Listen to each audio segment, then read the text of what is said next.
Bhagyalakshmi சீரியலோட upcoming episode என்னென்னு பார்க்கலாம். இங்கே கோபி மயு கூடயும் ராதிகா கூடயும் பேசி சிரிக்கிறதெல்லாம் பார்த்துட்டு ஈஸ்வரியால் தாங்கிக்க முடியல. இந்த கோபி எப்பயுமே தன்னுடைய பொண்ணு இனியாவை தான் நல்லா பார்த்துக்கணும். அந்த மயு யார்? ராதிகாவோட பொண்ணு. அப்படி இருக்கும்போது மயுவுக்கு பாடம் சொல்லி கொடுக்கறது, மயுவுக்கு தேவையானதை வாங்கி கொடுக்குறதுன்னு ஒவ்வொன்றா இந்த கோபி பார்த்து பார்த்து செய்கிறதெல்லாம் பார்க்கும்போது எனக்கே பிடிக்கல. அப்புறம் இனியா எப்படி இதெல்லாம் தாங்கிப்பா? அதனால தான் இனியா ரொம்ப இங்கே கோபி மேலே கோவத்தில் இருக்கா போல அப்படின்னு ஈஸ்வரி நினைக்கிறாங்க. இங்கே இனியா டான்ஸ் ப்ராக்டிஸ் பண்ணிகிட்டு இருக்கும்போது அங்கே போன பாக்கியா, என்ன இனியா இதெல்லாம்? மயு சின்ன பொண்ணு, உங்கள் அப்பா மயு கூட இருக்கிறது, பேசி சிரிக்கிறது, மயுவுக்கு பாடம் சொல்லி கொடுக்குறது, மயுவுக்கு தேவையானதை வாங்கி கொடுக்குறதுன்னு இதெல்லாம் உனக்கு எப்படி செய்கிறாரோ அதே மாதிரி மயுவுக்கும் செய்கிறதுல என்ன தப்பு இருக்குது? உனக்கு மட்டும் கோபி அப்பா கிடையாது, மயுவுக்கும் தான். என்னைக்கு ராதிகாவை கல்யாணம் பண்ணிக்கிட்டாரோ அன்னைக்கே மயுவுக்கும் கோபி அப்பாவாயிட்டாரு. ஆனால் நீ வேணும்னே எவ்வளோ பெரிய பிரச்சனை செய்கிற. உங்கள் அப்பாவை திட்ட வேண்டியதெல்லாம் நீ ராதிகாவை கேள்வி கேட்குற. அது மட்டும் இல்லாமல் மயு ரொம்ப பாவம். உன் அப்பா கிட்ட பேச முடியாமல் நீ பேசின பேச்சால் அவள் ரூமுக்கே போயிட்டா. இதில் உன் பாட்டி வேற மயு மனசை ரொம்ப வேதனைப்படுத்திட்டு இருக்காங்க. இனியா, நீ இனி இப்படி ஏதாவது மயுவை தப்பாக பேசுனேன்னு வையி, அவ்வளவுதான். உன் அப்பாவை பற்றி நல்லா புரிஞ்சுக்கோ. உங்கள் அப்பாவுக்கு உன் மேலே இருக்கிற பாசத்தை விட மயுவை தான் அவர் நல்லபடியாக கவனிச்சுக்கணும். என்னைக்கா இருந்தாலும் கோபி கண்டிப்பாக ராதிகா மயுவை கூட்டிகிட்டு இந்த வீட்டிலேருந்து போக தான் போகிறாரு. அவருடைய குடும்பம் முக்கியம்னு முடிவெடுக்க தான் போகிறாரு. நீங்கள் எல்லாரும் தான் கோபியை நம்பிட்டு இருக்கீங்க. அது புரியாமல் இங்கே உன் பாட்டியும் ராதிகாவையும் மயுவையும் எதுக்கு எடுத்தாலும் அவமானப்படுத்திட்டு இருக்காங்க. இதெல்லாம் பார்க்க எனக்கு கொஞ்சம் கூட பிடிக்கவே இல்லை அப்படின்னு இனியாவை ரொம்பவே கோவமாக பாக்கியலட்சுமி திட்டிகிட்டு இருக்காங்க. அதுக்கு உடனே இனியாவும், எனக்கும் பிடிக்கலம்மா, கொஞ்சம் கூட பிடிக்கல. நீங்கள் இப்படி தேவையில்லாமல் மயுவுக்கும் ராதிகாவுக்கும் சப்போர்ட் பண்ணிட்டு என்னை திட்டுறது கொஞ்சம் கூட பிடிக்கல. நீங்கள் செய்கிற தப்பு தாம்மா பெருசு. அது மட்டும் இல்லாமல் இந்த ராதிகாவும் மயுவும் நம்ம அப்பா கூட இந்த வீட்டுக்கு வந்தப்பவே இவங்க 2 பேரும் இந்த வீட்டில் இருக்கக்கூடாதுன்னு ராதிகாவையும் மயுவையும் நீங்கள் வீட்டை விட்டு வெளியில் அனுப்பியிருந்தா நான் ஏமா மயுவை திட்ட போகிறேன், இல்லை ராதிகாவை நிற்க வச்சு கேள்வி கேட்க போகிறேன்? இது உங்கள் வீடு, அவங்க எதுக்குமா இங்கே வந்து தங்கிட்டு இருக்கணும்? எனக்கு என் அப்பா மட்டும் என் கூட இருந்தால் போதும். அந்த ராதிகா மயுவை நீங்களே வீட்டை விட்டு வெளியில் போக சொல்லுங்கம்மா அப்படின்னு இங்கே இனியா சொல்ல, அதுக்குடனே பாக்கியா சொல்கிறாங்க, அது எப்படி இனியா, நீயும் உன் பாட்டியும் உங்களை பற்றி மட்டும் யோசிக்கிறீங்க? இங்கே கோபி ராதிகா மயுவை கூட்டிகிட்டு வந்து தங்க வச்சிருக்காருன்னா அவர் அதுக்காக பணம் கொடுத்துருக்காரு. 10 நாள் அவங்க இங்கே தங்குவாங்க. அதுக்கப்புறம் உங்கள் அப்பாவும் ராதிகாவும் என்ன முடிவெடுக்கிறாங்களோ அதை அவங்க அவங்க யோசிச்சுக்கிட்டோம். ஆனால் அதுக்கிடையில் நீ மயுவை பற்றி தப்பாக பேசுகிறதுலாம் என்னால் தாங்கிக்க முடியாது. மயு சின்ன பொண்ணு, உன்னோட தங்கச்சி மாதிரி. ஆனால் நீ பேசுகிற பேச்செல்லாம் என்னால் புரிஞ்சிக்கவே முடியல. மயு என்னைக்காவது உன்னை எதிர்த்து பேசி உன்னை திட்டியிருக்காளா? இல்லை உன்னை அக்கான்னு தானே கூப்பிட்டுருக்கா? மயு உன் மேலே அவ்வளோ பாசம் வச்சுருக்கா. இனியாக்கா என்கிட்ட பேச மாட்டாங்களா அப்படின்னு உன்னை பற்றி நல்ல விதமாக எங்கள் மயு நினைக்கிறா. ஆனால் நீ அப்படி இல்லை இனியா. ஏதாவது நான் உன்னை திட்டேன்னா உடனே உங்கள் அப்பா பக்கம் போயிடுவேன். உங்கள் அப்பா உனக்கு எதையும் செஞ்சு கொடுக்க மாட்டாரு அப்படின்னா உடனே என் பக்கம் வந்துடுவேன். ஆனால் மயுவை ராதிகா ரொம்ப நல்லா வளர்த்துருக்காங்க. மயுவுக்கு பிரச்சனைனா கொஞ்சம் கூட பிடிக்காது. அவ்வளோ அமைதியாக தன்னுடைய வேலையை மட்டும் பார்க்குற மயுவை நீ என்ன பேச்சு பேசுகிற? இன்னொரு தடவை மயுவையோ இல்லை ராதிகாவையோ ஏதாவது தப்பாக பேசினேன் அப்புறம் அவ்வளவுதான். என் பொண்ணுன்னு கூட பார்க்க மாட்டேன். எல்லார் முன்னாடியும் பலார்னு வெளுத்து வாங்கிடுவேன், புரிஞ்சுக்கோ அப்படின்னு சொல்ல, என்னம்மா ராதிகாவும் மயுவுக்கு சப்போர்ட் பண்ணுறாங்க? ஏன்னா ராதிகாவுக்கு மயு பொண்ணு. ஆனால் உனக்கும் மயுவுக்கும் என்னம்மா சம்மந்தம்? எதுக்குமா அந்த மயுவுக்கு போய் சப்போர்ட் பண்ணுற? யாருமே என்னை புரிஞ்சுக்க மாட்டேங்கிறீங்க. ஒரு பக்கம் அப்பா என்னை பற்றி யோசிக்காமல் எப்பயுமே மயு கூட சந்தோஷமாக பேசி சிரிக்கிறாரு. ஏன் மயுவுக்கு தேவையானதெல்லாம் வாங்கிட்டு வந்தெல்லாம் கொடுக்குறாருமா. இதெல்லாம் பார்க்க எனக்கு எப்படி இருக்கும்? அப்பா வர வர என்கிட்டையும் பாட்டிக்கிட்டேயும் பேசுறதில்ல. ராதிகா சொல்கிறத மட்டும்தாம்மா கேட்குறாங்க. ராதிகா உட்காந்து சாப்பிடுங்கன்னா சாப்பிட்றாங்க, போய் ரூமில் ரெஸ்ட் எடுங்கன்னா உடனே ரூமுக்கு போயிடுறாரு. நான் எதுவும் பேசணும்னு போனால் கூட இங்கே இனியாமா எனக்கு ரெஸ்ட் எடுக்கணும், நான் அப்புறமா உங்ககிட்ட பேசட்டுமா அப்படின்னு சொல்லிடுறாரு. அப்பா நல்லா இருக்கணும், எதுவும் அப்பாவுக்கு ஆயிடக்கூடாதுன்னு நானும் பொறுமையாகவே தாம்மா இருக்கேன். ஆனால் இதெல்லாம் சரிப்பட்டு வராது. நீ முதல்ல ராதிகாவையும் மயுவையும் அவங்க புது வீட்டுக்கு போக சொல்லுமா. இங்கே அவங்க இருக்கவே கூடாது. அவங்கள பார்க்க எனக்கு அதிகமான கோவம் வருது. அது மட்டும் இல்லாமல் அப்பாவும் வர வர எனக்கு சப்போர்ட் பண்ணுறதில்ல. இந்த மயு வந்ததுலேருந்து அப்பா மயுவுக்கு தேவையானதெல்லாம் வாங்கி கொடுக்குறாரு. இந்த ராதிகாவும் மயுவை நல்லா கவனிச்சுக்கிறாங்க. நீயும் மயு கூட போய் அந்த ரூமில் தனியாக ரெஸ்ட் எடுக்கிற, மயு கிட்ட பேசி சிரிக்கிற. என்னை பற்றி நீங்கள் யாருமே யோசிக்கலல. என் நிலைமையில இருந்து பாருங்க, அப்போ உங்களுக்கு புரியும். எனக்கு ரொம்ப கோவம் வருதுமா, நீ கூட எனக்கு சப்போர்ட் பண்ண மாட்டேங்கிறேன்னு நினைக்கும் போது அப்படின்னு இனியா ரொம்பவே கோவமாக பேசிட்டு அழுதுட்டு அங்கேருந்து போயிடுறாங்க. பாக்கியா நினைக்கிறாங்க, இனியா வளர்ந்துருக்கா, ஆனால் கொஞ்சம் கூட யோசிக்க தெரியாமலா இருக்கா. மயுவை பற்றி இனியாவும் எங்கள் அத்தையும் தப்பாகவே நினச்சிட்டு இருக்காங்களே, எப்படி தான் இவங்களுக்கு புரிய வைக்கிறதுன்னு தெரியல. சீக்கிரமாக கோபி ராதிகாவையும் மையவையும் கூட்டிகிட்டு இங்கேருந்து கிளம்புனா நல்லா இருக்கும். இல்லைனா இந்த பிரச்சனை அதிகமாக நிறைய வாய்ப்பு இருக்குன்னு யோசிக்கிறாங்க இங்கே பாக்கியலக்ஷ்மி. இங்கே தன்னுடைய ரூமில் இருக்க ஈஸ்வரி ரொம்பவே குழப்பத்தில் இருக்கிறாங்க. கோபி நல்லா இருக்கணும்னு பாக்கியாவோட வீட்டுக்கு கூட்டிகிட்டு வந்தேன். வந்ததுலேருந்து கோபி என் பேச்சை மீறி எதுவுமே செய்யலை. நல்லா ரெஸ்ட் எடுத்தான், ஆரோக்கியமாக இருந்தான். ஆனால் அந்த ராதிகா வந்ததுலேருந்து என் பேச்சை கேட்குறதே இல்லை. ராதிகா என்ன சொன்னாலும் தலையாட்டிகிட்டு இருக்கான் இந்த கோபி. எப்படி தான் கோபியை திருத்துறது? இப்படியே போச்சுன்னா ராதிகா மயூன்னு எல்லாரும் இந்த வீட்டை விட்டு போகும்போது கோபியும் அவங்க தான் முக்கியம், என் குடும்பம் தான் முக்கியம்னு கிளம்பிடுவானே. அப்புறம் என் பையனை நான் எப்படி பார்க்குறது? அது மட்டும் இல்லாமல் நம்ம ஏதாவது செய்யணுமே. கோபியை கூப்பிட்டு இதை பற்றி பேசணும் அப்படின்னு நினைக்கிறாங்க ஈஸ்வரி. அந்த சமயம் கோபியும் கீழே வர உடனே ஈஸ்வரி சொல்கிறாங்க, ஏன்பா கோபி, நீ நல்லா சாப்பிட்றல்லப்பான்னு கேட்க, நான் நல்லா சாப்பிட்றேம்மா, அதான் ராதிகா என்னை நல்லா பார்த்துக்கிறாளே அப்படின்னு சொல்கிறாரு. கோபி, இதெல்லாம் எனக்கு சரியாக படலப்பா. எப்போ பார்த்தாலும் ராதிகா சொல் பேச்சை கேட்டுட்ருக்க. இந்த அம்மா உனக்கு முக்கியம் இல்லையா? பேசாமல் ராதிகாவையும் மையுவையும் அவங்க வீட்டுக்கு போக சொல்லிடு. அப்பப்போ நீ போய் பார்த்துக்கோ. ஆனால் நீ இந்த வீட்டில் நிரந்தரமாக இருக்கணும். உன் பொண்ணு இனியாவும் உன் பசங்களும் நானும் இதே தான்ப்பா யோசிக்கிறேன் அப்படின்னு சொல்ல, அம்மா அது எப்படிம்மா, என்னை நம்பி வந்திருக்க ராதிகாவை நீ அந்த வீட்டுக்கு போயிரு அப்படின்னு சொல்ல முடியுமா? இங்கே வாக்கிங்க்கு போகும்போது என் ஃப்ரெண்ட்ஸ் எல்லாரும் கேட்டாங்க, ஆமாம் ராதிகா வீட்டை காலி செஞ்சிட்டாங்களாமே, நீங்கள் 2 பேரும் பிரிஞ்சிட்டீங்களோ அப்படின்னு நினச்சோன்னதுக்கு ராதிகா என்னையும் விட்டு கொடுக்காம நம்ம குடும்பத்தையும் விட்டு கொடுக்காம, இல்லை நாங்கள் எல்லாரும் பாக்கியா வீட்டில் ஒன்றாவே இருக்கோன்னு சொல்லி எவ்வளோ சந்தோஷமாக பதில் சொன்னா தெரியுமா? இதை கேட்கும்போது எனக்கு அவ்வளோ சந்தோஷமாக இருந்தது. ஏன்னா ராதிகா நம்ம குடும்பத்தில் உள்ள யாரையும் விட்டு கொடுக்க மாட்டா. நம்ம குடும்பத்துக்காகவே எல்லாத்தையும் பார்த்து பார்த்து செய்கிறா. நீங்கள் தாமா ராதிகாவை புரிஞ்சிக்க மாட்டேங்கிறீங்க. நீங்கள் பொறுமையாக இருங்க, ராதிகாவோட நல்ல குணம் உங்களுக்கு கண்டிப்பாக புரியும் அப்படின்னு சொல்கிறாரு கோபி. அதுக்கு ஈஸ்வரி, என்ன கோபி இப்படியெல்லாம் செய்கிற? எனக்கு என்னவோ அந்த மயு கூட நீ சந்தோஷமாக பேசுகிறதெல்லாம் பார்க்கும்போது பிடிக்கல. மயு உன் பொண்ணே இல்லை, ராதிகாவோட பொண்ணு. உன் பொண்ணுன்னா அது இனியா, இங்கே உன் பசங்கன்னா செழியனும் இங்கே எழிலும் மட்டும்தான். அவங்களுக்காக தான் எல்லாத்தையும் நீ செய்யணும் அப்படின்னு சொல்ல, அம்மா இப்படியெல்லாம் பேசிகிட்டு இருக்காதீங்க, எனக்கே முடியாமல் இருக்கேன். நீங்கள் இப்படி ராதிகாவை திட்டுறதோ இல்லை ராதிகா உங்களை தேவையில்லாமல் பேசுகிறதோ இப்படியே வீட்டில் பிரச்சனைக்கு மேலே பிரச்சனையாக இருந்தால் எனக்கு ஏதாவது ஆயிரும்மா. அப்புறம் நீங்கள் என்னை பார்க்கவே முடியாது. இப்படிலாம் நடக்கணும்னு நீங்கள் ஆசைப்படுறீங்களாம்மா? பேசாமல் பொறுமையாக இருங்கம்மா. ராதிகா, நான், மயூன்னு எல்லாரும் இதே வீட்டில் தான் இருப்போம் அப்படின்னு சொல்ல, கோபி அப்படிலாம் சொல்லாதப்பா, நீ நல்லா இருக்கணுன்றதுக்காக தான் நான் பொறுமையாகவே இருக்கேன். ஆனாலும் கோபி, நீ பேசாமல் ராதிகாவை அனுப்பிடு, அம்மா பேச்சை கேட்பலப்பா அப்படின்னு கேட்க, சரிம்மா நான் யோசிக்கிறேன் அப்படின்னு சொல்லிட்டு கோபி கிளம்பிடுறாரு. கோபியை நினச்சி ஈஸ்வரி ரொம்பவே மனசு வேதனைப்படுறாங்க. என் பையன் என் பேச்சையும் கேட்டு நடக்க முடியாமல் அந்த ராதிகா சொல் பேச்சை கேட்டுக்கிட்டு என்ன செய்ய போகிறானோ, என்ன முடிவெடுக்க போகிறானோ தெரியலையே அப்படின்னு நினைக்கிறாங்க. இன்னொரு பக்கம் ராதிகா சொல்கிறாங்க, கோபி பேசாமல் உங்கள் அம்மா கிட்ட சொல்லி புரிய வைங்க. எப்பயுமே மயுவை பார்க்கும்போதெல்லாம் திட்டிகிட்டு இருக்காங்க. என் பொண்ணு பெருசாக என்ன தப்பு பண்ணிட்டா? உங்களுக்காக தான் நான் மயுவை இந்த வீட்டுக்கு கூட்டிகிட்டு வந்தேன். இல்லைனா நான், மயு, எங்கள் அம்மானு எல்லாரும் புது வீட்டில் இருந்திருப்போமே.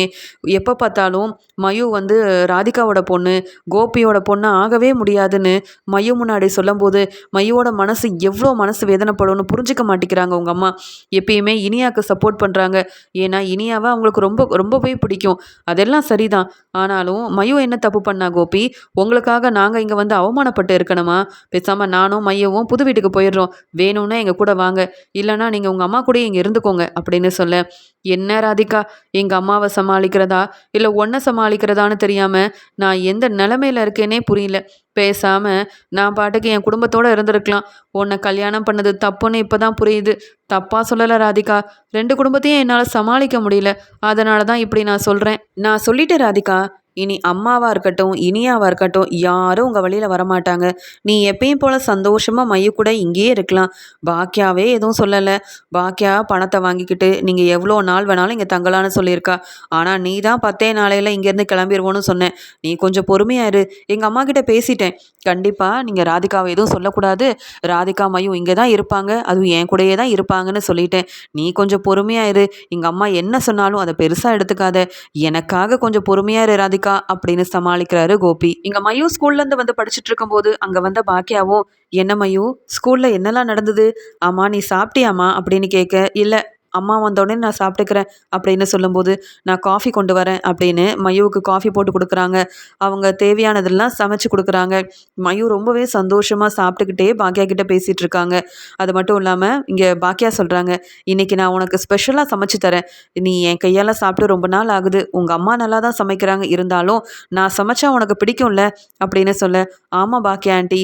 ரொம்ப நாள் ஆகுது. அது மட்டும் இல்ல, இந்த வீட்ல நான் வந்து அப்பா கிட்ட பேசினாலோ, உங்ககிட்ட பேசினாலோ, இனியா அக்கா, ஈஸ்வரி பாட்டின்னு எல்லாரும் கோவப்படுறாங்க. நான் என்ன செய்றது? அதனால தான் அம்மா சொல்லியிருக்காங்க, உனக்கு எந்த தேவையா இருந்தாலும் என்கிட்ட கேட்கணும். யார்கிட்டயும் தேவையில்லாம பேசாத. உனக்கு பாடம் படிக்க உனக்கு எதுவும் சந்தேகம் இருந்தாலும் என்கிட்ட மட்டும் தான் கேட்கணும்னு சொல்லியிருக்காங்க. என்ன செய்றது? நாங்க தான் கொஞ்ச நாளையில இங்கேருந்து போயிருவோமே அப்படின்னு மயூ சொல்றாங்க. நீ போற வரைக்கும் எப்பயும் போல சந்தோஷமா இருக்கலாம். இப்ப இதெல்லாம் சாப்பிடு அப்படின்னு பாக்கியா கொடுத்துட்டு இருக்கும்போது அங்க ஈஸ்வரி வந்துடுறாங்க. வந்த ஈஸ்வரி, என்ன பாக்கியா இதெல்லாம்? நீ எல்லாம் திருந்தவே மாட்ட. யாருக்கு யார் சமைச்சு கொடுக்கறது? அதான் மயுவோட அம்மா ராதிகா இருக்கால்ல, இந்த மயுவுக்கு தேவையானதெல்லாம் அவ சமைச்சு கொடுக்க மாட்டாளா? பார்த்து பார்த்து செய்ய மாட்டாளா? கோபியவும் ஒழுங்கா கவனிக்கிறது இல்ல, தான் பொண்ணையும் ஒழுங்கா பார்த்துக்கிறது இல்ல. நீ எதுக்காக இந்த ராதிகாவோட பொண்ணுக்கு இதெல்லாம் எடுத்துட்டு வந்து கொடுக்குற? இனியா வந்த உடனே இனியாவை நல்லபடியா பார்த்துக்கோ. இனியா தானே உன் பொண்ணு. வீட்டில் உள்ளவங்கள கவனிக்காதீங்க. ஆனால் வந்த இந்த ராதிகாவையும் மயுவுக்கும் சப்போர்ட் பண்ணி தலையில் தூக்கி வச்சு கொண்டாடுங்க.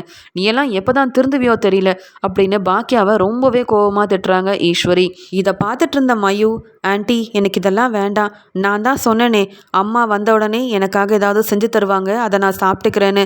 இல்லை பாட்டி, நான் எதுவும் பாக்கியா ஆண்டி கிட்ட கேட்கல. நீங்கள் என்னையும் திட்டாதீங்க, பாக்கியா ஆண்டியவும் திட்டாதீங்க. பாக்கியா ஆண்டி ரொம்ப பாவம். என் மேலே இருக்கிற பாசத்தில் தான் எனக்கு காஃபி போட்டு கொண்டு வந்து கொடுத்தாங்க. இதெல்லாம் சாப்பிட கொண்டு வந்து கொடுத்தாங்க. ஆனால் நான் இதெல்லாம் கேட்கவே இல்லை பாட்டி, கோவப்படாதீங்க அப்படின்னு ரொம்பவே மெதுவாக மயூ சொல்லும்போது இங்கே பாக்கியா சொல்கிறாங்க, அத்தை என்ன பேசுகிறீங்க? சின்ன பொண்ணுக்கிட்ட எப்படி பேசணும், எப்படி நடந்துக்கணும்னு உங்களுக்கு தெரியாது? எப்படி இனியா உங்களுக்கு ஒரு நல்ல பேத்தியோ அதே மாதிரி தான் மயுவும். ஆனால் மயுவோட குணம் இனியா கிட்ட இல்லவே இல்லை. மயுவை நீங்கள் எவ்வளோ திட்டினாலும் எவ்வளோ பக்குவமாக பாசமாக எவ்வளோ அமைதியாக எடுத்து சொல்கிறா உங்களுக்கு. ஆனால் இந்த மாதிரி ஒரு பொண்ணை திட்ட உங்களுக்கு எப்படி தான் மனசு வருதோ தெரியல. கோபி உங்கள் பையன், ராதிகா உங்கள் மருமக, அப்போ மயு உங்கள் பேத்தி தானே. நீங்கள் ஏற்றுக்கலனாலும் அதுதான் உண்மை. இனிமேல் மயுவை தப்பாக பேசாதீங்க. மயு நீ சாப்பிடுமா அப்படின்னு சொல்ல, வேண்டாம் பாட்டி ரொம்பவே கோவப்படுறாங்க, எனக்கு இதெல்லாம் வேண்டாம் பாக்கியா ஆண்டி, அம்மாவுக்கு தெரிஞ்சால் திட்டுவாங்க அப்படின்னு மயு சொல்லும்போது, அத்தை நீங்கள் திருந்தவே மாட்டிங்களா? உங்கள் பையனே அவரோட குடும்பத்தை விட்டு கொடுக்காம இந்த வீட்டுக்கு கூட்டிகிட்டு வந்திருக்காரு. நீங்கள் முக்கியமாக ராதிகாவோட குடும்பம் முக்கியமானா ராதிகா மயு தான் முக்கியம்னு கண்டிப்பாக உங்களை விட்டுட்டு ஒரு நாள் வெளியில் போக தான் போகிறாரு. அன்னைக்கு தெரியும் உங்கள் பையன் கோபியை பற்றி. ஆனால் மயுவை பற்றி நீ என் முன்னாடியே தப்பாக பேசாதீங்க அப்படின்னு சொல்லிட்டு பாக்கியா ரொம்பவே கோவமாக கிச்சனுக்கு போயிடுறாங்க. மயு உடனே தன்னுடைய பேக்கெல்லாம் எடுத்துக்கிட்டு நம்ம ரூம்க்கே போயிடுவோம், இங்கே இருந்தால் ஈஸ்வரி பாட்டி இன்னும் திட்ட ஆரம்பிச்சிருவாங்க. ஈஸ்வரி பாட்டியை பார்த்தாலே ரொம்ப பயமாக இருக்குது அப்படின்னு அங்கேருந்து எல்லாத்தையும் எடுத்துக்கிட்டு ரூமுக்கு போகும்போது, ஏய் நில்லு, என்ன எனக்கும் பாக்கியாவுக்கு இடையில பிரச்சனை செஞ்சுட்டு போகலான்னு பார்க்குறியா? நீயே சொல்லிடணும், இனி இந்த பக்கமே நீ வரக்கூடாது. நீ எதுக்கு கீழே வர? உங்களுக்கு தான் தனியாக ரூம் இருக்குல்ல, அங்கே உட்காந்து படிக்க வேண்டியதானே. யார் என்ன செய்கிறாங்க, ஏதாவது பெரிய பிரச்சனையை செஞ்சு கோபியை இந்த வீட்டில் இருந்து நீயும் அம்மாவும் கூட்டிகிட்டு போயிடலான்னு தானே தினமும் ஏதாவது ஒரு பிரச்சனை செஞ்சிட்ருக்கீங்க. உனக்கெலாம் சொன்னால் புரியாது. கோபி ஓ அப்பா கிடையாது. நீ கோபியை அப்பான்னு கூப்பிடவே கூடாது, புரியுதா இல்லையா? என்னைக்கா இருந்தாலும் கோபி என் பேச்சை கேட்டுக்கிட்டு உங்கள் குடும்பம் முக்கியம் இல்லைன்னு முடிவெடுத்து உன்னையும் அந்த ராதிகாவையும் தனியாக அனுப்ப தான் போகிறான். கோபி இந்த வீட்டில் தான் இருப்பான். கோபி என் பையன். நீயும் உன் அம்மாவும் தான் தனியாக புது வீட்டில் போய் இருக்க போகிறீங்க. அதுக்கு எதுக்கு இங்கே வந்து இருக்கீங்க? இங்கே வந்து எதுக்காக தங்கிட்டு இருக்கீங்க? நீயே உன் அம்மா ராதிகா கிட்ட பேசி பேசாமல் 2 பேரும் வெளியில் போயிருங்க. அப்போ தான் நான் இனியான்னு எல்லாரும் சந்தோஷமாக இருக்க முடியும். இனி என் முன்னாடி கோபியை அப்பான்னு கூப்பிட்ட அவ்வளவுதான். எவ்வளோ சந்தோஷமாக கோபி உனக்கு பாடம் சொல்லித்தரான், இனி அவள் கண்டுக்க மாட்டேங்கிறான். இப்படிலாம் செய்கிறதுக்கு தானே நீயும் உன் அம்மாவும் இந்த வீட்டுக்கு வந்திருக்கீங்க. என்னையும் என் குடும்பத்திலேருந்து கோபியவும் பிரிக்கலான்னு நீயும் உன் அம்மாவும் நினச்சாலும் அது என்றைக்கும் நடக்கவே நடக்காது அப்படின்னு ஈஸ்வரி இங்கே என்ன ஏதுனே தெரியாமல் மயு சின்ன பொண்ணுன்னு கூட பார்க்காம ரொம்பவே கோபமாக பேசிகிட்டு இருக்கும்போது தன்னுடைய ஆஃபீஸ்லேருந்து வீட்டுக்கு வந்த ராதிகா இது எல்லாத்தையுமே கவனிச்சிடுறாங்க. ராதிகா ரொம்ப பொறுமையாக அமைதியாக கேட்டுட்ருக்காங்க. ஆனாலும் போக போக ஈஸ்வரி ரொம்பவே பேச இங்கே மயு அழ ஆரம்பிக்கிறாங்க. இங்கே இதை பார்த்துட்டு இருந்த ராதிகாவால் தாங்க முடியாமல் வீட்டுக்குள்ளே வந்த ராதிகா மயூ கிட்ட சொல்கிறாங்க, அழாத மயூ, அம்மா வந்துட்டேன் அப்படின்னு சொல்ல, ஒன்றும் இல்லைம்மா நம்ம போகலாம் அப்படின்னு சொல்லி கூப்பிடும்போது இங்கே ராதிகா சொல்கிறாங்க, அத்தை சின்ன பொண்ணுக்கிட்ட என்ன பேசணும்னு தெரியாதா? கோபியை மயூ அப்பான்னு கூப்பிடுறதுல என்ன தப்பு இருக்குது? கோபி என்னோட வீட்டுக்காரர். அப்படி இருக்கும்போது கோபியை மயூ அப்பான்னு தான் கூப்பிடுவா. உங்களால் என்ன முடியுமோ அதை செஞ்சுக்கோங்க. இப்படி கோபி கூட நான் இந்த வீட்டுக்கு வந்திருக்கவே கூடாது. எப்போ பார்த்தாலும் என்ன தான் அவமானப்படுத்துறது மட்டும் இல்லாமல் மயூவையும் திட்ட ஆரம்பிச்சிட்டீங்க. இந்த வீட்டில் மயூ இருக்கிறது உங்களுக்கு பிடிக்கவே இல்லைன்னா நீங்கள் ஒதுங்கி இருங்க, அமைதியாக இருங்க. அதை விட்டுட்டு இனியாவுக்கு சப்போர்ட் பண்ணுற மாதிரி மயூவுக்கு சப்போர்ட் பண்ணலனாலும் பரவாயில்ல, ஆனால் சின்ன பொண்ணுன்னு கூட பார்க்காம இப்படியா பேசுவீங்க அப்படின்னு திட்ட ஆரம்பிக்கிறாங்க. அதுக்குடனே ஈஸ்வரியும், போதும் போதும், உன் பொண்ணு மயூவுக்கும் நீ சப்போர்ட் பண்ணலாம், நான் எதுக்காக பண்ணணும்? போ, முதல்ல மயூவை ரூமுக்கு கூட்டிகிட்டு போ. இனி நீங்கள் 2 பேரும் உங்கள் ரூமை விட்டு வெளியில் வரக்கூடாது. இங்கே நாங்கள் தான் இருப்போம். அது மட்டும் இல்லாமல் அந்த ரூமில் தங்குறதுக்கு மட்டும்தானே பாக்கியா கிட்ட பணம் கொடுத்துருக்கீங்க. வேணும்னா அந்த பணத்தெல்லாம் வாங்கிக்க. ஆனால் மயூவை கூட்டிகிட்டு உடனே இங்கேருந்து கிளம்பு. கோபி நீ வந்ததுலேருந்து உன் பேச்சை கேட்டுட்டு இருக்கான். என் பையன் நான் சொல்கிற எதையுமே கேட்க மாட்டேங்கிறான். போனா போதும், நானும் பொறுமையாக இருக்கேன். ஆனால் இதெல்லாம் சரிப்பட்டு வராது. நீங்கள் உங்கள் புது வீட்டுக்கு கிளம்பிடுங்க அப்படின்னு சொல்ல மயூ ரொம்ப அழுகிறாங்க. அம்மா வேண்டாம்மா, பிரச்சனை வேண்டாம்மா, பாட்டி ரொம்ப திட்ட ஆரம்பிச்சிருவாங்க, நம்ம வேணா தனியாகவே புது வீட்டுக்கு போயிடுவோம், அப்பா இங்கேயே இருக்கட்டுமா அப்படின்னு மயூ சொல்லும்போது, சுமார் மயூ, நாம் எதுக்கு அப்படி போகணும்? உங்கள் அப்பா பேச்சை கேட்டு தான் நான் இங்கே வந்திருக்கேன். என் வீட்டுக்காரர் எங்கே இருக்காரோ அங்கே தான் நானும் மையும் இருப்போம். ஏன்னா கோபி உங்ககிட்ட கேட்டால் என்ன கல்யாணம் பண்ணாரு. நான் வேணும்னு ஆசைப்பட்டு தேடி வந்து கல்யாணம் பண்ணாரு. உங்கள் குடும்பமே வேண்டான்னுட்டு வந்து கல்யாணம் பண்ணாரு. இப்போ என்னவோ என் பையன் முக்கியம்னு பேசுகிறீங்க. ஏன் உங்கள் வீட்டுக்காரர் உங்களை விட்டு பிரிஞ்சப்ப அவருக்கு செய்ய வேண்டிய சடங்கு எதையுமே கோபி செய்யக்கூடாதுன்னு அந்த பேச்சு பேசுனீங்க. நாங்கள் இந்த வீட்டுக்கு வந்தப்பெல்லாம் அவமானப்படுத்தி வெளியில் அனுப்புனீங்க. அப்போல்லாம் தெரியலையா கோபி உங்கள் பையனுட்டு? கோபி பிரச்சனைன்னு வந்து நின்னப்ப அவருக்கு துணையாக இருந்தது நான் மட்டும்தான். நீங்கள் அவமானப்படுத்தினப்பெல்லாம் கோபிக்கு ஆறுதலாக இருந்தது நான் மட்டும்தான். அப்படி இருக்கும்போது கோபியை யாருக்காகவும் என்னால் விட்டு கொடுக்க முடியாது. நான் இங்கே தான் இருப்பேன். அப்படி நான் இந்த வீட்டை விட்டு போகணும்னா கோபி என் கூட வந்தே ஆகணும். கோபி இல்லாமல் நான் போகவே மாட்டேன். புரியுதா இல்லையா? நீங்கள் என் அத்தையாக இருக்கலாம், கோபியோட அம்மாவாக இருக்கலாம். ஆனால் இப்படியெல்லாம் தேவையில்லாமல் பிரச்சனை செஞ்சால் உங்களுக்கு பயந்துட்டு மையவை கூட்டிகிட்டு இங்கேருந்து போயிடுவேன்னு நீங்கள் நினைக்காதீங்க. கோபி கூட தான் இங்கேருந்து போவேன். உங்கள் பையன் கோபி கூட நிரந்தரமாக சந்தோஷமாக இந்த வீட்டில் நீங்கள் இருந்துடலான்னு நினைக்கிறீங்கள? அப்படி நடக்க நான் ஒருபோதும் விட மாட்டேன். முடிஞ்சதை செஞ்சு பாருங்க, வா மயூ அப்படின்னு சொல்லி மயூவை கூட்டிகிட்டு உடனே இங்கே ராதிகா அவங்க ரூமுக்கு போயிடுறாங்க. ஈஸ்வரிக்கு கோவம் தாங்கலை.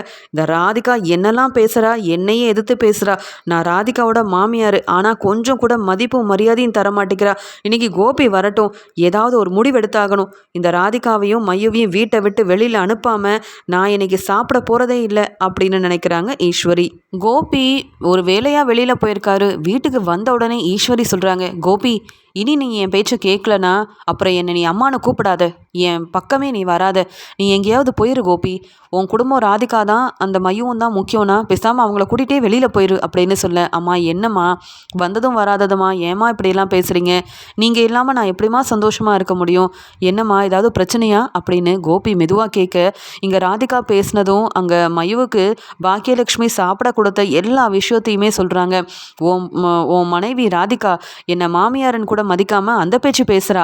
நான் இங்கே பெரியவளாக இருக்கும்போது நான் என்ன சொன்னாலும் பொறுத்து போக வேண்டியதானே ராதிகா? ஏதோ சொல்கிறா. ராதிகா வந்து சொல்கிறா, இந்த மாதிரி கோபியை கூட்டிகிட்டு வீட்டை விட்டு போயிடுவேன்னு. ஏன்பா கோபி, நீ என்னையும் இனியாவையும் பிரிஞ்சு இந்த வீட்டிலேருந்து போயிடுவியே என்ன? ராதிகா சொன்னால் அதெல்லாம் செஞ்சிருவியாப்பா அப்படின்னு கேட்க, ராதிகா ஏதோ கோவத்தில் சொல்லியிருப்பாமா, நான் போய் என்ன ஏதுன்னு பார்க்குறேன் அப்படின்னு சொல்ல சமைக்கிறதுக்காக ராதிகா வெளியில் வராங்க. இங்கே எல்லா விஷயத்தையுமே ஈஸ்வரி சொல்லி தேவையில்லாமல் கோபிக்கிட்ட பிரச்சனை செய்யணும்னு நினைக்கும் போது உடனே இங்கே வந்து ராதிகா சொல்கிறாங்க, உங்கள் அம்மா பேசுகிறதெல்லாம் பொய், அவங்க சொல்கிறதெல்லாம் நம்பாதீங்க. நானும் மையுவும் எந்த தப்பும் செய்யலை. மயு பாவம், அவள் பாட்டுக்கு உட்காந்து படிச்சுட்டு இருந்திருக்கா. மயுவை என்ன கேள்வி கேட்டிருக்காங்க தெரியுமா? இனி கோபியை அப்பான்னு கூப்பிடக்கூடாது, இனியாக்கு மட்டும்தான் எல்லா உரிமையும் இருக்குன்னு சொல்கிறாங்க. ஏன் கோபி, மயு உங்களை அப்பான்னு கூப்பிடக்கூடாதா? அதுக்கு கூட மயுவுக்கு உரிமை இல்லையா? நீங்கள் என் வீட்டுக்காரர் தானே அப்படின்னு கேட்க, ஆமாம் நான் உன் வீட்டுக்காரர் தான், அம்மா சொன்னது தான் தப்பு அப்படின்னு சொல்லிட்டு இங்கே உடனே கோபி சொல்கிறாரு, ஏமா இப்படி பிரச்சனை செய்யாதுங்கன்னு எவ்வளவோ சொல்லி புரிய வச்சாலும் நீங்கள் ஏமா இப்படி கேட்க மாட்டேங்கிறீங்க? ராதிகா ஆஃபீஸ்க்கு போயிடுறா, மையவும் ஸ்கூலுக்கு போயிடுறாங்க. வீட்டில் அவங்க ஏதாவது பிரச்சனை செய்கிறாங்களா? நீங்கள் ஏம்மா இப்படி நினைக்கிறீங்க? எனக்கு என் குடும்பமும் முக்கியம், நீங்களும் முக்கியமா அப்படின்னு சொல்ல, எதுடா உன் குடும்பம்? நான், இனியா, பாக்கியா, உன் பசங்க, நாங்கள் இருக்கிறது தாண்டா உன் குடும்பம். ராதிகா என்னைக்கும் உன் குடும்பம் ஆகவே முடியாது. அதனால தான் மயூ கிட்ட சொன்னேன், கோபியை வந்து அப்பான்னு கூப்பிடக்கூடாதுன்னு. இதில் என்ன தப்பு இருக்குது அப்படின்னு சொல்ல, அப்போ நான் மயூ கூட இந்த வீட்டில் இருக்க வேண்டிய அவசியம் இல்லை. கோபி, முதல்ல கிளம்புங்க. உங்கள் அம்மாவால் இப்படி பிரச்சனை வரும்னு தெரிஞ்சிருந்து தான் இந்த வீட்டு பக்கமே வரமாட்டேன்னு சொன்னேன். எவ்வளோதான் நான் உங்களால் அவமானப்பட்டு நிற்கிறது. பேசாமல் நான் மயூவை கூட்டிகிட்டு புது வீட்டுக்கு போகிறேன். எங்கள் அம்மாவை ஊர்லேருந்து வர வைக்கிறேன். நாங்கள் 3 பேரும் ஒரே வீட்டில் இருந்துக்கிறோம். எவ்வளோ சொன்னாலும் உங்கள் அம்மா திருந்த மாட்டேங்கிறாங்க. உங்கள் மேலே இருக்கிற பாசத்தை என்றைக்கும் எங்கள் மேலே காட்ட மாட்டாங்கன்னு தெரியும். இருந்தாலும் இப்படியா சின்ன பொண்ணுன்னு கூட பார்க்காம மயூவை அவமானப்படுத்துவாங்க? பேசக்கூடாததெல்லாம் பேசுகிறாங்க. மயூவோட மனசு எப்படி இருக்கும்னு எனக்கு மட்டும்தான் தெரியும். உங்களை நான் கல்யாணம் பண்ணிக்கிட்டு மயூ கொஞ்சம் கூட சந்தோஷமாக இருந்ததே இல்லை. நான் ஒரு தப்பான முடிவு எடுத்துட்டேன்னு நினைக்கும் போது தான் நீங்கள் மன்னிப்பு கேட்டு என்னை இந்த வீட்டுக்கு கூட்டிகிட்டு வந்தீங்க. உங்களுக்காக தான் நான் இங்கே இருக்கேன். உங்கள் அம்மாவுக்காகவோ உங்கள் பசங்களுக்காகவோ நான் இங்கே வரவே இல்லை. எனக்கு மயூ தான் முக்கியம். கோபி, நான் இப்போ சொல்கிறேன், நான் இப்போவே என் பொண்ணு மயூவையும் கூட்டிகிட்டு பாக்கியா வீட்டிலேருந்து போகிறேன். நாங்கள் வேணும்னா நீங்கள் வாங்க, அப்படி இல்லைன்னா இங்கேயே இருந்துக்கோங்க கோபி அப்படின்னு மேலே போயிட்டு தன்னுடைய ரூமில் இருக்க எல்லா ட்ரெஸ்ஸெல்லாம் எடுத்து வச்சுக்கிட்டு இங்கே மயூவையும் கூட்டிகிட்டு, வா மயூ, நம்ம புது வீட்டுக்கே போகலான்னு சொல்லி மயூவை கூட்டிகிட்டு வராங்க. உடனே இங்கே கோபியும், வேண்டாம் ராதிகா, நீ ஏன் இப்படி தப்பான முடிவெடுக்கிறேன்னு சொல்ல, நான் சரியான முடிவு தான் எடுத்திருக்கேன். நீங்கள் வேண்டான்னு எடுத்த முடிவில் நான் உறுதியாக இருந்திருந்தேன்னா உங்கள் அம்மா பேசுகிற பேச்செல்லாம் கேட்க வேண்டிய அவசியம் எனக்கு இருந்திருக்காது. உங்கள் அம்மா முக்கியமா இல்லை என் கூட நீங்கள் வாழ போகிற வாழ்க்கை முக்கியமான முடிவெடுத்துட்டு அதுக்கப்புறமா நான் வேணும்னு நினச்சா நீங்கள் வாங்க, இல்லை இங்கேயே இருந்துக்கோங்க. நீங்கள் எனக்கு வேண்டான்னு முடிவெடுக்க ரொம்ப நேரமாக அது கோபி அப்படின்னு ராதிகா இங்கே கோபியை பார்த்து முறைச்சிக்கிட்டே சொல்ல, கோபிக்கு வேற வழி இல்லை. அம்மாவையும் சமாளிக்க முடியல. எப்போ பார்த்தாலும் ராதிகாவையும் மையோவையும் அவமானப்படுத்திட்டு இருக்காங்க. இன்னும் எத்தனை நாள் தான் அம்மாவுக்காகவும் என் பசங்களுக்காகவும் இங்கே இருந்து இப்படி பிரச்சனையவே பார்த்துட்டு இருக்க முடியும்? ராதிகா சொல்கிறதும் சரிதான். ராதிகா என்ன நம்பி வந்தா. அது மட்டும் இல்லாமல் மையுவுக்கு ஒரு நல்ல அப்பாவாக நான் இருக்கணும். இங்கே என் குடும்பம் வேண்டான்னு ஒரு தப்பான முடிவெடுத்து ராதிகாவை கல்யாணம் பண்ணியிருக்கக்கூடாது. என்னதான் இருந்தாலும் இது பாக்கியாவோட வீடு. ராதிகா கூடயே மையுவை கூட்டிகிட்டு நம்ம புது வீட்டுக்கு போயிட வேண்டியதான்னு சொல்லிட்டு ஈஸ்வரியை எதிர்த்து ஈஸ்வரி கிட்ட புரிய வச்சுட்டு, அம்மா எனக்கு ராதிகா முக்கியமா. ராதிகா தனியாக போய் இத்தனை நாள் இருந்ததே போதும். நான் இப்போ நல்லா ஆயிட்டேன், குணமாயிட்டேன். நான் பார்த்துக்கிறேன். இனி நான் போய் பிஸ்னஸையும் பார்க்கணும். ராதிகா கூட நான் போகிறேம்மா அப்படின்னு சொல்லி ராதிகாவையும் மையுவையும் கூட்டிகிட்டு கோபி இந்த முடிவெடுத்து புது வீட்டுக்கு கிளம்புறதுக்காக பாக்கியா வீட்டிலேருந்து 3 பேரும் வெளியில் வந்துடுறாங்க. இப்படி கோபி செய்வாருன்னு எதிர்பார்க்காத இனியாவும் ஈஸ்வரியும் ரொம்ப அழ ஆரம்பிக்கிறாங்க. உடனே இனியா சொல்கிறாங்க, பார்த்தீங்களா பாட்டி, அப்பா முக்கியம்னு இங்கே பாக்கியா அம்மாவுக்கு சப்போர்ட் பண்ணாமல் அப்பாவுக்காகவே சப்போர்ட் பண்ணிட்டு இருந்தேன். ஆனால் என்னை பற்றியும் உங்களை பற்றியும் யோசிக்காமல் ராதிகாவும் மையவும் தான் முக்கியம்னு அப்பா ராதிகா கூடயே கிளம்பி போயிட்டாரு. இதுக்கு நம்ம அப்பாவை பாக்கியா அம்மா வீட்டுக்கு கூட்டிகிட்டு வராமே இருந்திருக்கலாம். நாம் பண்ணது தான் தப்பு பாட்டி. அப்பாவுக்கு சப்போர்ட் பண்ணியிருக்கவே கூடாது அப்படின்னு இனியா ரொம்பவே ஈஸ்வரிக்கிட்ட சொல்லி அழுதுட்ருக்காங்க. இங்கே ராதிகா, மயு, கோபின்னு 3 பேரும் அங்கே புது வீட்டுக்கு கிளம்பி போயிடுறாங்க. என் பையன் கோபி என் பேச்சை மீறினதே இல்லை. ஆனால் இந்த ராதிகா என் பையன் கோபியோட மனசை மாற்றி அந்த புது வீட்டுக்கு இப்படி கூட்டிகிட்டு போயிட்டாலே, என்னையும் என் பையனையும் இந்த ராதிகா பிரிச்சுட்டாலே அப்படின்னு மன வேதனையில் அழுதுட்ருக்காங்க ஈஸ்வரி.